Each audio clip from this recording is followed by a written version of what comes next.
بسم اللہ الرحمن الرحیم۔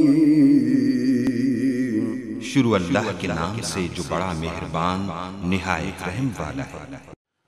وَأَنزَلْنَا إِلَيْكَ الْكِتَابَ بِالْحَقِّ، اور ہم نے نازل کیا آپ کی طرف کتاب حق کے ساتھ، مصدقا لما بین یدیہ من الکتاب، تصدیق کرنے والی ہے جو اس سے پہلے نازل ہوئی، ومہیمنا علیہ، اور ان کتابوں کی محافظ ہے، فاحکم بینہم بما انزل اللہ، آپ فیصلہ کیجئے جو اللہ تعالی نے آپ پر نازل فرمایا ہے، وَلَا تَتَّبِعْ أَهْوَاءَهُمْ عَمَّا جَاءَكَ مِنَ الْحَقِّ، اور آپ اتباع مت کیجئے ان کے خواہشات کی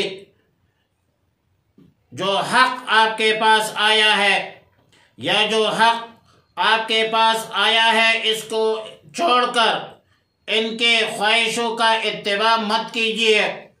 لِكُلٍّ جَعَلْنَا مِنْكُمْ شِرْعَةً وَمِنْهَاجًا، ہر ایک کو تم میں سے دیا ہے شریعت اور راستہ، وَلَوْ شَاءَ اللَّهُ لَجَعَلَكُمْ أُمَّةً وَاحِدَةً، اور اگر اللہ چاہتا تو تم کو ایک ہی امت بنا دیتا، وَلَكِنْ لِيَبْلُوَكُمْ فِي مَا آتَاكُمْ فَاسْتَبِقُوا الْخَيْرَاتِ، لیکن اللہ آزماتا ہے تم کو کہ جو تم کو دیا ہے بس خیر کے کاموں میں آگے دوڑو۔ اِلَى اللَّهِ مَرْجِعُكُمْ جَمِيعًا، اللہ ہی کی طرف تم سب کا لوٹنا ہے، فَيُنَبِّئُكُمْ بِمَا كُنْتُمْ فِيهِ تَخْتَلِفُونَ، پس تم کو باخبر فرمائے گا جن باتوں میں تم اختلاف رکھتے تھے۔ وَأَنِحْكُمْ بَيْنَهُمْ بِمَا أَنزَلَ اللَّهُ وَلَا تَتَّبِعْ أَهْوَاءَهُمْ، اور آپ فیصلہ کریں ان کے درمیان جو کچھ اللہ نے نازل فرمایا ہے، اور ان کے خواہشوں کی اتباع نہ کرے۔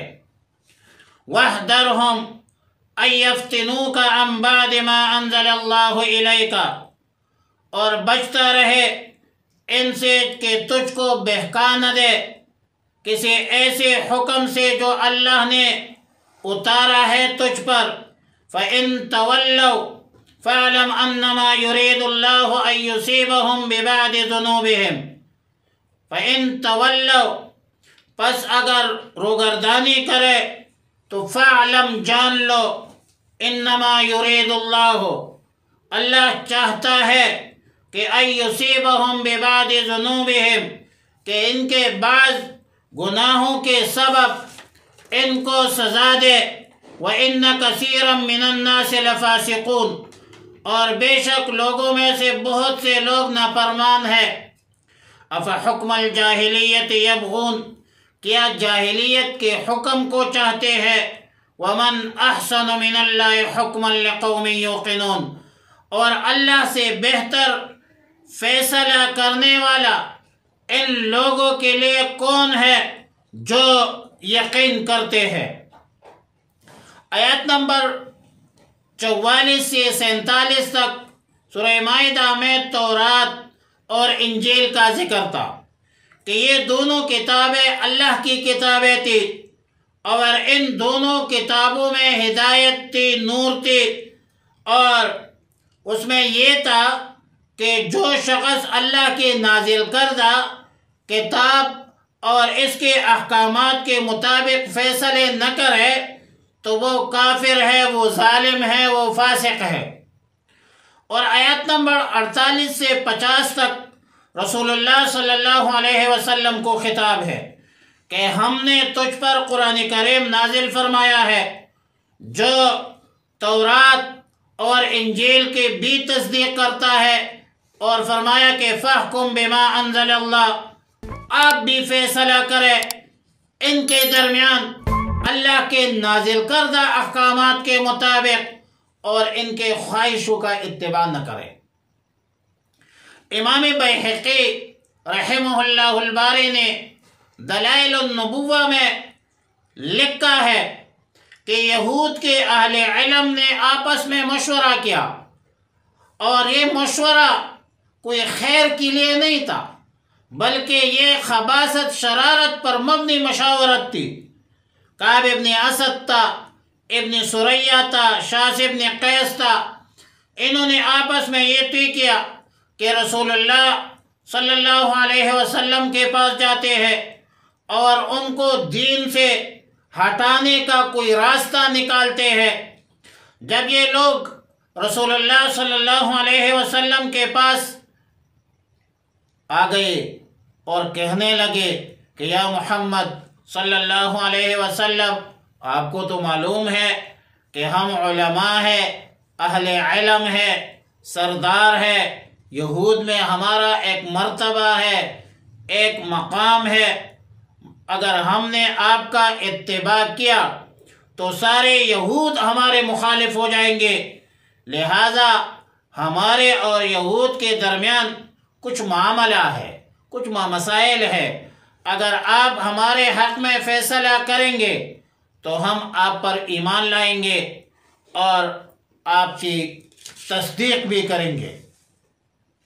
تو آیات کریمہ نازل ہوئی کہ اللہ کے احکامات کے مطابق فیصلے کرو، ان بدبختوں کے خواہشات کے اتباع مت کرو۔ دراصل یہ یہودیوں کی خباثت تھی، شرارت تھی، اسلام قبول کرنا ان کا مقصد نہیں تھا۔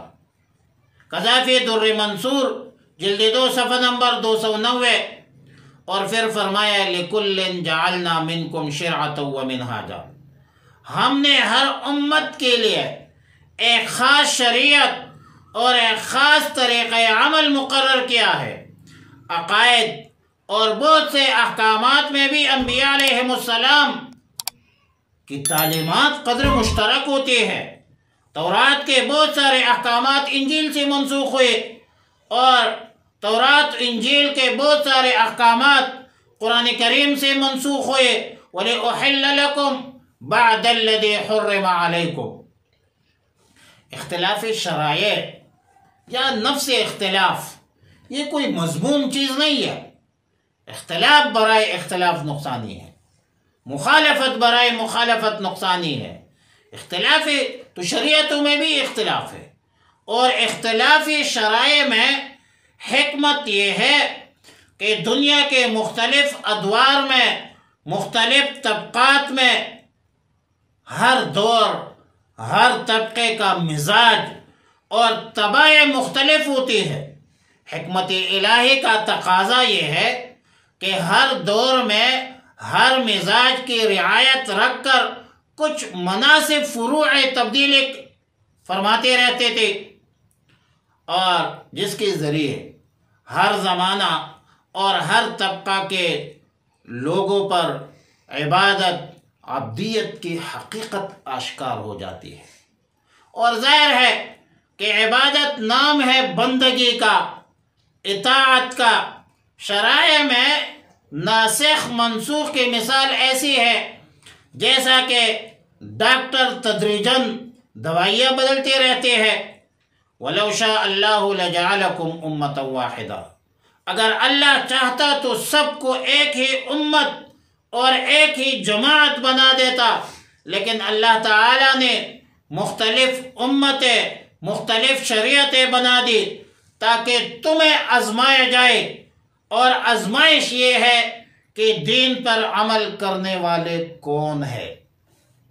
اصل معاملہ یہ ہے، کون اللہ کے احکامات اور رسول اللہ صلی اللہ علیہ وسلم یا کوئی بھی پیغمبر ان کے تعلیمات پر عمل کرتا ہے۔ قرآن تو کہتا ہے فاستبقوا الخیرات، بھائی خیر کے کاموں میں آگے دوڑو، کیونکہ الی اللہ مرجعکم، تم سب نے اللہ کی طرف رجوع کرنا ہے، تم سب نے اللہ کی طرف لوٹنا ہے۔ پھر پتہ چلے گا، سزا کے اعتبار سے پتہ چلے گا کہ کون حق پر ہے اور کون باطل پر ہے، یہ پتہ قیامت میں چلے گا۔